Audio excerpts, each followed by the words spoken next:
चलिए आज हम लोग सामाजिक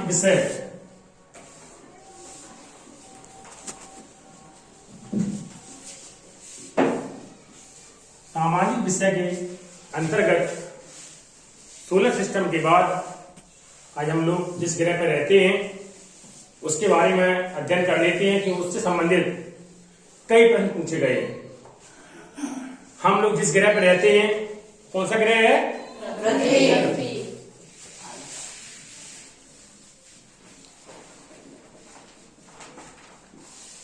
पृथ्वी की दो गतियां हैं, एक दैनिक गति है और दूसरी वार्षिक गति। दैनिक गति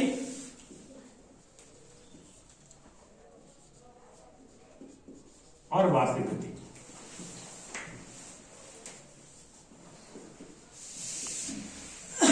जो टर्मिनोलॉजी है बदल बदल के क्वेश्चन पूछते हैं। दैनिक गति को हम घूर्णन गति कहते हैं,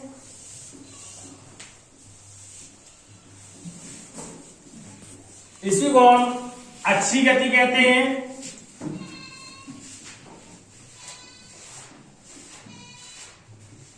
इसी को हम इंग्लिश में रोटेशन कहते हैं।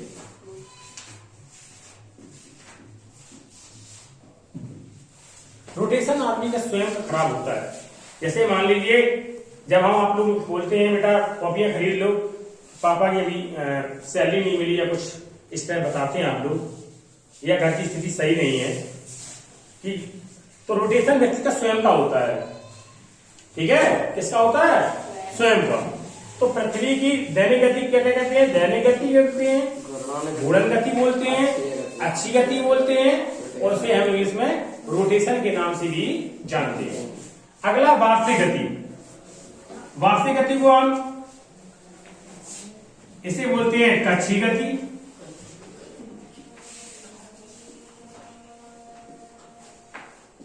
वार्षिक गति हो गई, उसे बोलते हैं रिवॉल्यूशन।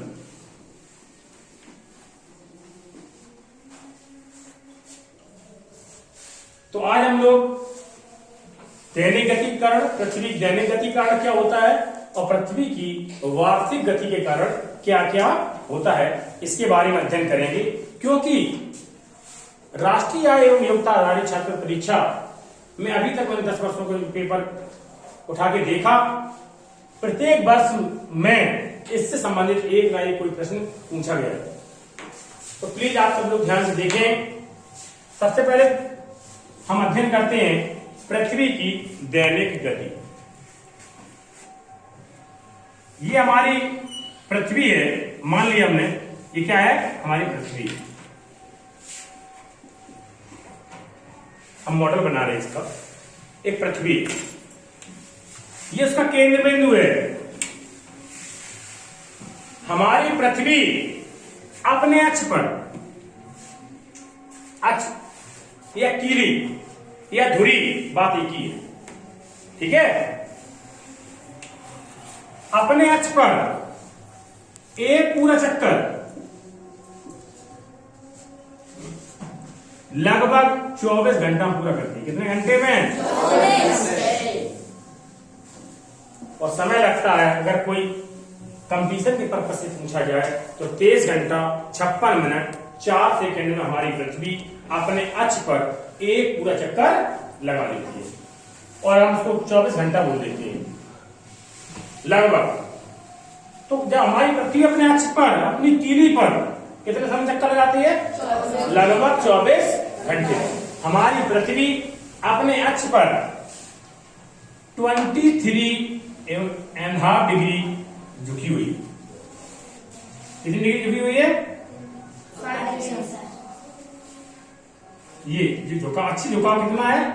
ये वाला झुकाव 23.5 डिग्री है। ये झुकाव यहां अगर इसको देखें 23.5 डिग्री हमारी पृथ्वी अपने अक्ष पे झुकी हुई है। अक्ष पे 23.5 डिग्री, तो कक्ष पे कितनी डिग्री है? तो 90 में से अगर हम 23.5 घटा दें तो बचेगा, कितना बचेगा? 6.5 डिग्री। तो कक्ष पे 6.5 डिग्री झुकी है। चलिए अब चलते हैं पृथ्वी की दैनिक गति के कारण होता क्या क्या है। ठीक है, हमने ये सन मान लिया, ये सन है आपका, ये सूर्य की रेज किरणें हैं, ये हमारी पृथ्वी। ठीक है,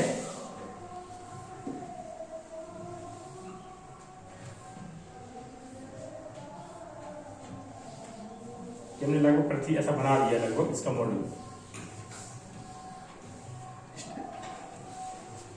जो भाग हमारी पृथ्वी, ये मेरी क्या है, अर्थ है, जो भाग सूर्य के सामने आ जाए, जब हमारी पृथ्वी अपने अक्ष पर, अपनी कीली पर, अपनी धुरी पर जब घूमती है, एंटी क्लॉकवाइज जब घूमती है, जो भाग सूर्य के सामने आ जाए, जैसे मान लीजिए वाला भाग सूर्य के सामने आ जाए, हमारी पृथ्वी झुकी कैसी है, ऐसे ना होके ऐसे ही है। ठीक है, स्ट्रेट ऐसे नहीं है, इस टाइप की झुकी हुई है, ऐसे। जो भाग सूर्य के सामने आ जाए तो वहां क्या होगा,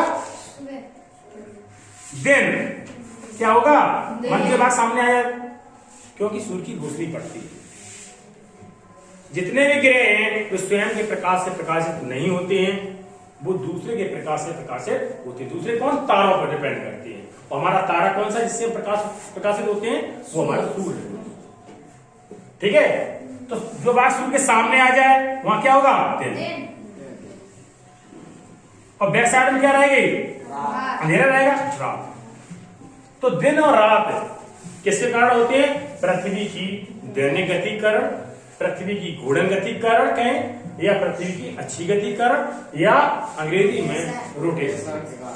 ठीक है, अगर आपसे पूछा जाए पृथ्वी की घूर्णन गति कारण क्या होता है, दिन और केवल दिन और रात।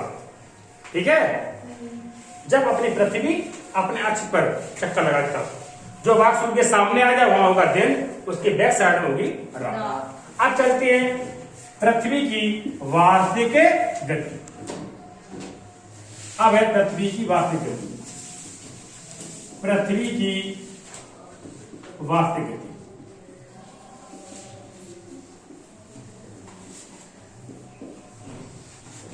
इसे कहते हैं रिवॉल्यूशन। कच्छ, जैसे आपने देखा होगा, हम लोग वैष्णो देवी की यात्रा करने जाते हैं, लोग मथुरा जाते हैं या किसी मंदिर की जब चक्कर लगाते हैं तो क्या करते हैं, परिक्रमण। क्या करते हैं, इसे परिभ्रमण और कहते हैं। एक और लिख लेना, परिभ्रमण, ऐसे कहते हैं परिक्रमण।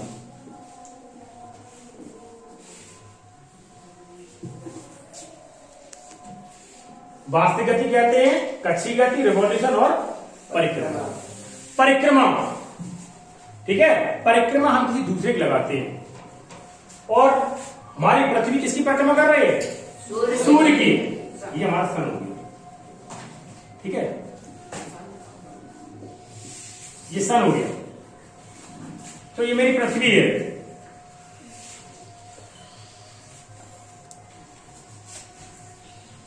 ये हमारी पृथ्वी हो गई।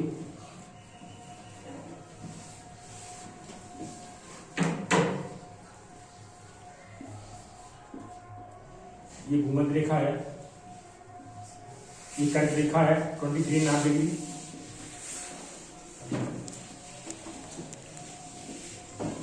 ये भूमध्य रेखा है, ये आपकी मकर रेखा है 23.5 डिग्री साउथ में, मकर रेखा 66.5 डिग्री उत्तरी गोलार्ध में, आर्कटिक वृत्त बोलते हैं, आर्कटिक रेखा कहते हैं, या वृत्त की बात है, या इसे कहते हैं अंटार्कटिक, अंटार्कटिक रेखा, अंटार्कटिक रेखा। ठीक है, ये हो गया आपका नॉर्थ पोल और ये हो गया साउथ। अब बात आती है कि हमारी पृथ्वी अपनी पहले तो परिभ्रमण करती है, अपना स्वयं का चक्कर लगाती है, अपनी कीड़ी घूमती है, कीड़ी के घूमने के साथ साथ सूर्य की भी परिक्रमा करती है। कैसे करती है? Anti clockwise. कैसे करती है? Anti clockwise. ठीक है। जब परिक्रमा करती है और हमारी पृथ्वी अपने अक्ष पर कितनी डिग्री की? 23.5 डिग्री झुके हुए चक्कर लगाती है। तो जो भाग सूर्य के सामने आ जाए, मान लीजिए ये वाला भाग आ जाए उत्तरी गोलार्ध का, झुकी हुई है। अगर उत्तरी गोलार्ध, तो हमारा अगर इसमें पूछा जाए कि हमारी सूर्य का प्रकाश 6 महीने उत्तरायण रहता है और 6 महीने दक्षिण। 6 महीने उत्तरी गोलार्ध में रहता है, 6 महीने दक्षिणी गोलार्ध में। जब 6 महीने उत्तरायण रहेगा तो उत्तरी गोलार्ध में क्या होगी?